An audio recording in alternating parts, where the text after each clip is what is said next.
Hola, soy la profesora Lourdes Galván. Estamos en otro video de la asignatura de química y vamos a dar inicio. El día de hoy vamos a recordar un tema que ya habíamos analizado anteriormente, que tiene que ver con la identificación de las propiedades físicas de los materiales. Ya lo habíamos analizado en el transcurso del ciclo escolar. Los materiales tienen diferentes propiedades físicas que los hacen únicos y diferentes a otros. Para facilitar su estudio se clasifican de acuerdo a las propiedades que llegan a tener más comunes. Algunas pueden ser tangibles o intangibles respectivamente. Para poder estudiar este tema tenemos que recordar los estados de agregación de la materia, pero recuerda que en química los estábamos viendo desde un nivel molecular y en ese sentido manejábamos al sólido, líquido y gaseoso y el plasma desde un punto de vista de partículas. El sólido, que son unas partículas muy pegadas, el líquido, que están un poco separadas, y el gas, que ocupan obviamente todo el contenido del recipiente. El plasma a lo mejor estaría entre sólido y líquido, y habíamos visto acerca del tipo de formación que tenían para poderlo estudiar. Cambio físico. En todos los cambios físicos no cambia la composición química de la sustancia. El paso de agua sólida a líquida, o sea, la fusión, es un cambio físico. Durante este proceso cambian las propiedades físicas del agua, pero no se transforma en otra sustancia. Sigue siendo agua. Los cambios físicos, al igual que los químicos, implican intercambios de energía. Recuerda que cuando es físico sigue siendo exactamente el mismo material, no cambia la composición química que tiene. Lo puedes romper, a lo mejor lo puedes dividir, lo puedes llegar a mezclar, pero en esa mezcla sigue estando el mismo material, no cambia absolutamente nada. Uno de los ejemplos obviamente más comunes, lo habíamos dicho anteriormente, era romper un lápiz. Rompes el lápiz y sigue siendo exactamente un lápiz, no cambia su composición, no es que se convierta a lapicero.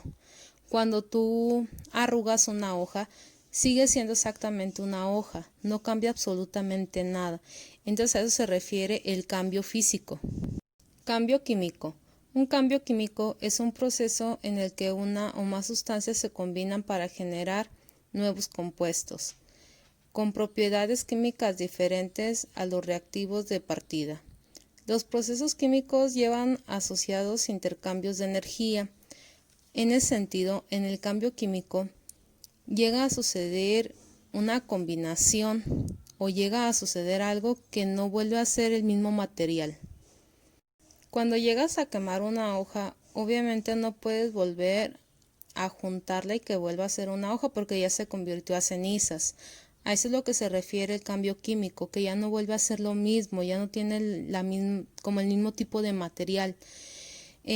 Cuando estamos haciendo algún compuesto que tenga que ver con química, al estarlo combinando no puedes volver a separarlos y que queden exactamente la misma sustancia o el mismo material que se unió.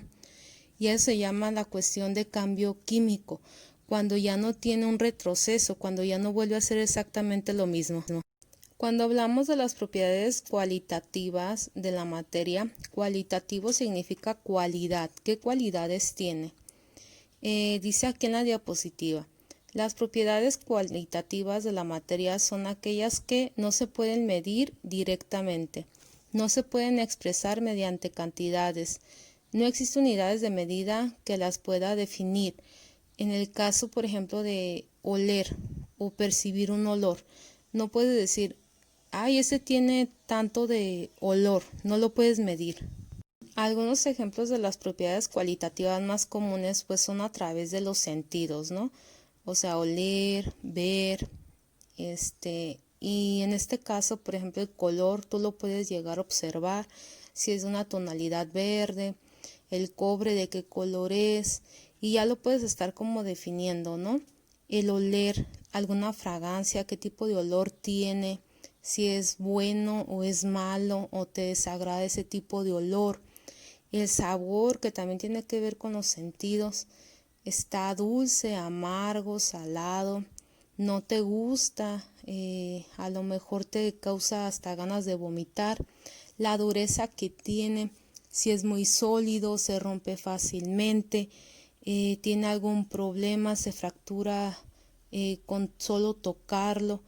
Entonces, en este sentido, las cuestiones cualitativas son algo que yo puedo tocar, yo puedo estar manipulando sin necesidad de utilizar nada. O sea, yo no utilizo absolutamente nada para medir, yo no utilizo nada absolutamente para saber cuánto huele, por ejemplo. En las cualitativas también está la maleabilidad, con qué fue que lo fabricaron, si en realidad es una lámina muy delgada, la ductibilidad, que tiene que ver con la cuestión de que se llega a deformar o no, el estado de agregación en el cual se encuentra, si es sólido, líquido, gaseoso, plasma, que tú lo puedes llegar a observar, si tiene brillo o no, en realidad no brilla absolutamente nada, si es húmedo, si tiene algo metálico, la opacidad, si no brilla absolutamente nada. Y vienen aquí entonces las propiedades cuantitativas, que tienen que ver con cuantificación, con contar, que tenga algo numérico, que yo lo pueda medir, y si es que voy a hacer algo en realidad, yo sepa cuánto fue en realidad, cuántos gramos fueron, cuántos milímetros son. Dice aquí en la diapositiva, las propiedades cuantitativas de la materia son aquellos que se pueden medir, se pueden expresar por sus cantidades por medio de unidades de medida específicas. Recuerda que una de las unidades donde regularmente siempre las manejan es en el SI, en el Sistema Internacional. Y en las cuantitativas, pues obviamente tenemos la mayoría del Sistema Internacional de Unidades, la cuestión de la masa, que se mide en kilogramos, el volumen, que regularmente pudiera ser en el caso de litros o metros cúbicos también, la temperatura en Kelvin, Celsius, Fahrenheit, la densidad, qué tan denso es, el volumen que llega a ocupar, el peso, que aquí en México lo utilizamos en kilogramos, que también recuerda que en física habíamos visto los newtons, y el punto de fusión. ¿A qué punto de fusión esa sustancia puede llegar a hacer ebullición? Como te comentaba, entonces, qué tipo de temperatura tiene, en qué punto de ebullición estaba, también la refracción, la cual regularmente se llega como a medir, si es conductividad, si llega a conducir electricidad o no, también conductividad térmica, la concentración también, y la solubilidad, qué tan rápido se disuelve. También venía el tema de propiedades extensivas de la materia. La masa de un cuerpo no depende de su forma, ya que podemos tener dos cuerpos de diferente forma, pero con igual masa. Propiedades extensivas dependen de la cantidad de materia, que cuánta extensión llegan a tener, en realidad cuánta masa llegan a tener. Si en las extensivas, por ejemplo, es la masa, el volumen, el peso, la longitud.